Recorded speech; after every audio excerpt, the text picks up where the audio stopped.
আজকের দিনটা ছিল একদম অন্যরকম। আমি গিয়েছিলাম আমাদের জয়রামপুর গ্রামের আব্দুল্লাহ ভাইয়ের কমলা বাগানে।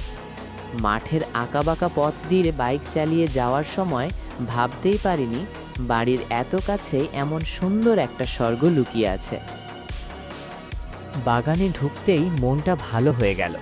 থোকায় থোকায় ঝুলে থাকা পাকা কমলা দেখে যে কেউ অবাক হতে বাধ্য। আমি তো অবাক হয়ে ভাবছিলাম, আমাদের এলাকাতেও এত সুন্দর কমলা হয়। নিজের হাতে গাছ থেকে একদম ফ্রেশ কমলা ছিঁড়ে খাওয়ার তৃপ্তি আলাদা। টক মিষ্টি স্বাদের সেই কমলাগুলোর ঘ্রাণ এখনও নাকে লেগে আছে।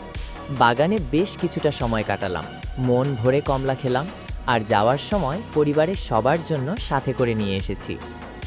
সত্যি, নিজের গ্রামেই এমন সুন্দর কিছু দেখলে গর্ব হয়। আব্দুল্লাহ ভাইয়ের এই বাগানে কাটানো মুহূর্তগুলো অনেক দিন মনে থাকবে।